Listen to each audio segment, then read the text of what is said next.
안녕하세요. 까만곰입니다. 요즘 SNS를 정말 많이들 하는 것 같습니다. 꼭 개인적인 이유가 아니더라도 사업적인 목적으로 하시는 분들도 많고, 자기 개발이나 아무튼 여러 가지 이유로 많은 사람들이 SNS를 하는 것 같아요. 그런데 SNS를 자꾸 보면 정신건강에 좋지 않다, 이런 말이 있죠. 아무래도 거기에는 인생의 하이라이트들만 모아놓다 보니까 실제 인생에 그렇지 않은 순간들이 자꾸 비교가 되는, 그 마음이 나를 불행하게 만들기 때문에 좀 심리적으로 안정되지 않은 시기에는 SNS를 하지 않는 것이 좋다고들 합니다. 근데 사실 안 할 수는 또 없어요. 저 같은 경우에도 인스타툰을 연재하고 있기 때문에 SNS를 안 할 수도 없고, 그리고 친구들 잘 지내는지도 궁금하기도 하고, 아무튼 여러 가지 이유로 더 이상 SNS를 하지 않기는 조금 힘든데, 그럼 이렇게 타인의 행복이 정말 난무하는 세상에서 내 이 소소한 행복을 지켜나가는 방법, 오늘은 제가 그것에 대해 좀 고민을 해봤습니다. 먼저 첫 번째는 나만의 취향과 기준을 만든다입니다. 우리나라는 연예인이 참 돈을 쉽게 잘 버는 나라죠. 근데 사실 우리나라만 그렇진 않긴 하죠. 근데 우리나라 좀 유독 그런 느낌이 있는 것 같아요. 왜 그럴까 생각을 해봤거든요. 근데 이 자본주의 세상에서 아무 이유 없이 돈을 많이 버는 직업이라는 건 있을 수가 없거든요. 뭔가 이유가 분명히 있을 텐데, 생각을 해보니까 왜 화사님이 그때 곱창을 막 드셨잖아요. 곱창이 불티나게 팔리면서 무슨 전국의 곱창 협회 그런 곳에서 화사님께 상까지 줬죠. 감사패 같은. 그러니까 감사패를 줄 정도였다는 건 그 화사님이 곱창을 드시는 그 영상 하나가 전국의 곱창 매출을 눈에 띄게 올려놨다는 거죠.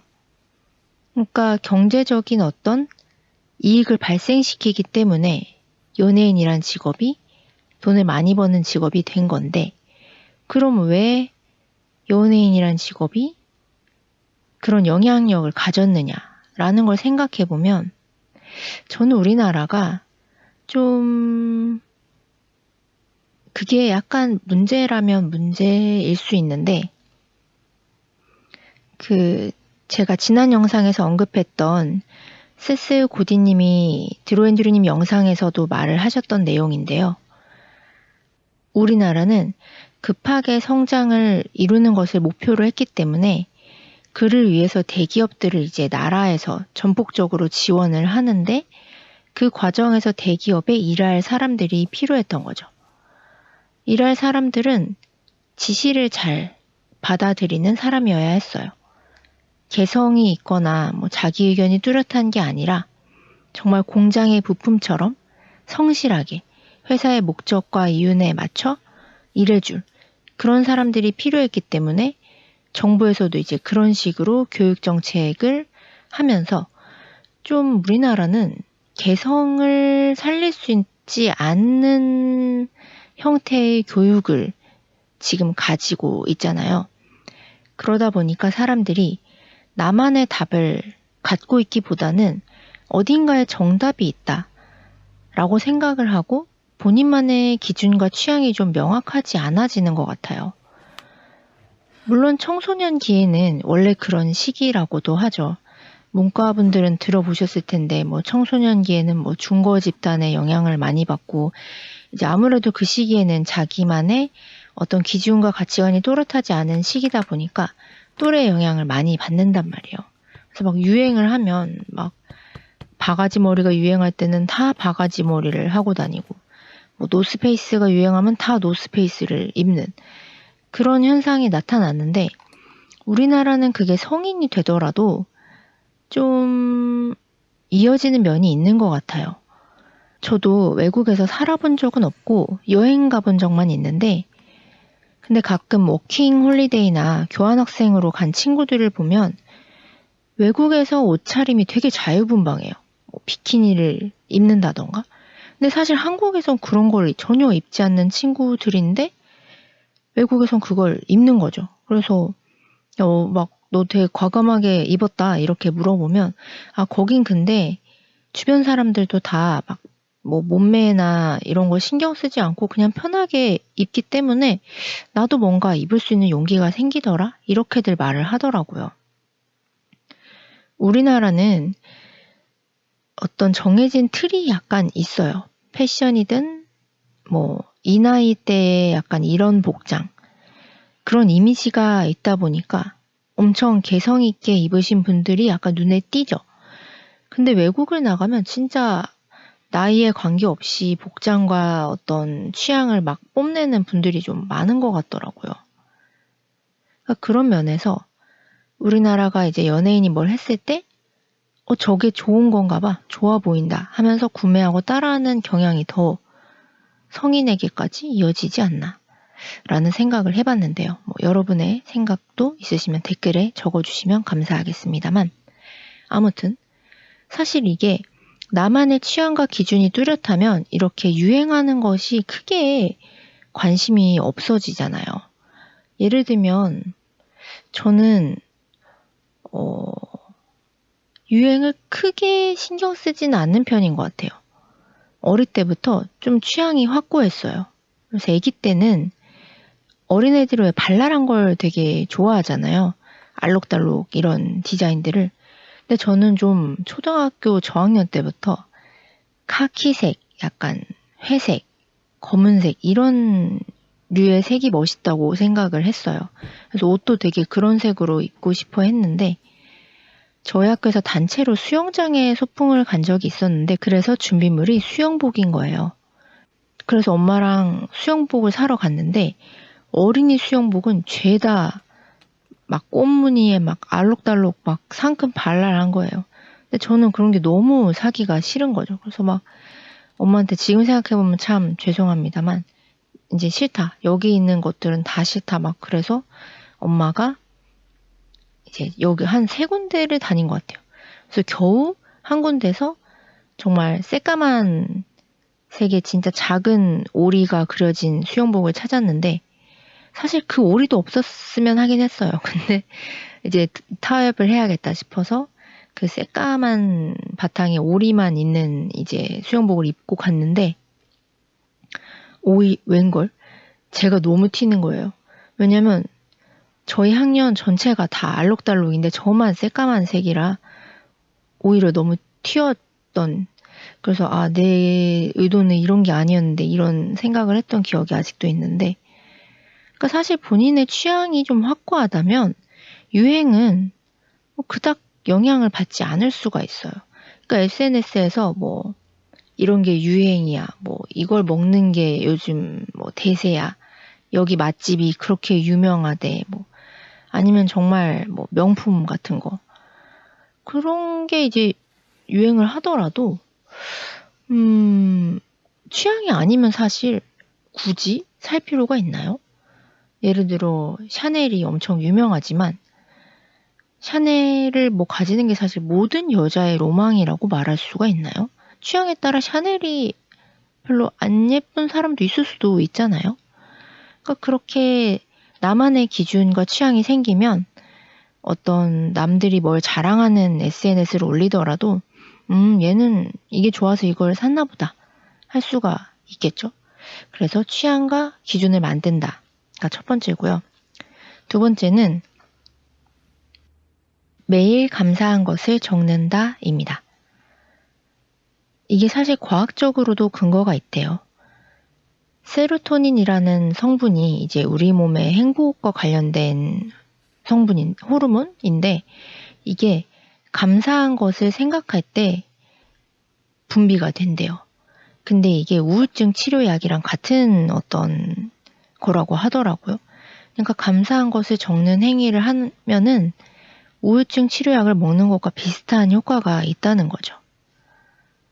우리가 그런 SNS에서 타인의 삶을 보다 보면 갑자기 내가 가진 것들이 너무 없다는 생각이 들 때가 있거든요. 전 솔직히 말해서 그런 기사들 좀 안 나왔으면 좋겠어요. 뭐 연예인이 몇십억짜리 집을 샀다. 그걸 우리가 왜 알아야 될까요? 그런 기사 내는 의도는 뭐죠? 안 물어봤고, 안 궁금하고, 네, 아무튼. 그런 걸 보다 보면 이제 갑자기 막 현타 같은 기분이 들잖아요. 근데 이제 그럴 때 감사한 걸 떠올려야 돼요. 그러니까 비교를 통해 불행을 얻는다 생각을 했을 때, 그럼 내가 못 가진 것을 가진 사람과 비교하는 건 괜찮고, 내가 가진 것을 안 가진 사람이랑 비교하는 건 또 이상한 거, 이것도 사실 이상한 일이거든요. 그러니까 비교 자체를 원래 하면 안 돼요. 예를 들면 그거죠. 뭐 그런 말 하잖아요. 뭐 타인의 불행과 비교해서 뭐 내 삶에 만족을 얻는 건 이제 나쁜 마음이다. 만약에 그게 나쁜 거면 타인의 어떤 성과와 내 성과를 비교해서 불행해지는 것도 나쁜 거 아닐까요? 왜 나보다 못 가진 부분이랑 비교하면 나쁜 마음이고 나보다 가진 부분이랑 비교하면은 안 나쁜 마음인가요? 그냥 비교 자체는 사실 하지 않는 편이 좋은 것 같아요. 근데 그 비교의 개념으로 생각했을 때 정말 세상 전체를 생각을 한다면 내가 정말 가진 게 없기만 할까? 라고 생각하면 없기만 하진 않죠. 일단 기본적으로 건강만으로도 엄청 귀한 걸 갖고 있다는 걸 우리가 감기만 걸려도 알잖아요. 콧물만 나와도 하루가 너무 힘들어요. 잠도 힘들고 먹기도 힘들고 이제 이 콧물만 안 나오면 너무 살 것 같다 막 이런 생각을 하잖아요.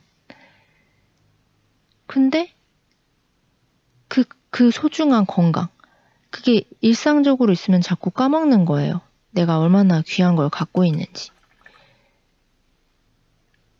그러니까 건강부터 그래도 나도 건강하고 뭐 내 가족도 건강이 그래도 있고 완벽히 건강하지 못할 수도 있지만 그래도 뭐 오늘 하루를 일단 시작했다는 것 자체 여러 가지로 그렇게 하나하나 찾다 보면 생각보다 감사할 것이 많더라고요. 내가 이제 내 안에서 감사할 것들을 찾으면 뭐 타인의 삶과 비교해서 우울해진 기분을 좀 빨리 떨쳐낼 수가 있겠죠. 그리고 마지막으로 사회적 경제적 지위가 아닌 꿈을 갖는다. 요즘 유튜브 보다 보면 이런 얘기들 많이 있더라고요. 사실 꿈이란 직업이 아니다. 그러니까 직장은 혹은 직업은 꿈이 아니래요.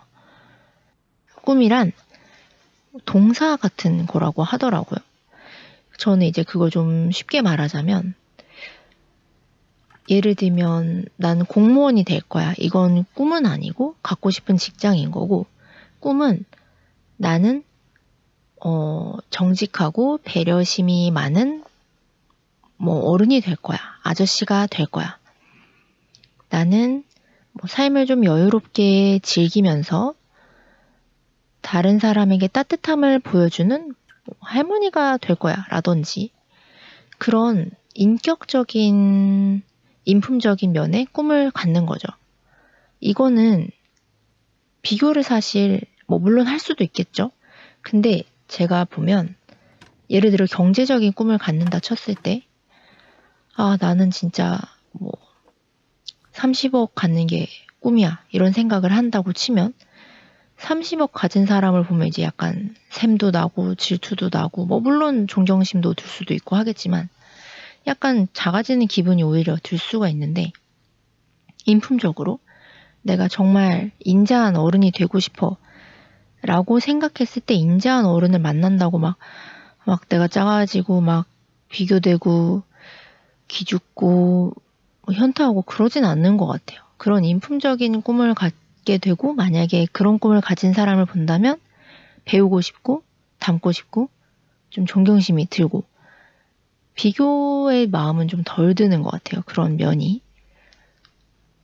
그래서 사회적, 경제적 위치가 아닌 꿈을 갖는 것.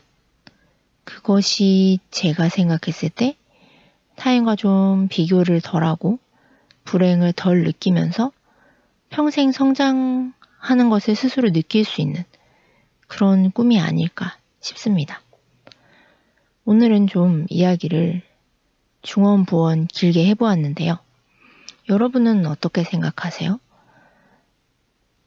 이 타인의 행복이 정말 난무하는 세상에서 여러분은 어떻게 자신의 행복을 지켜가고 계신가요? 댓글에 여러분의 비법 남겨주시면 저도 참고로 해서 제 작은 행복을 잘 지켜가 보도록 하겠습니다. 오늘 까만곰 일기는 여기까지입니다. 다음에 또 뵙겠습니다.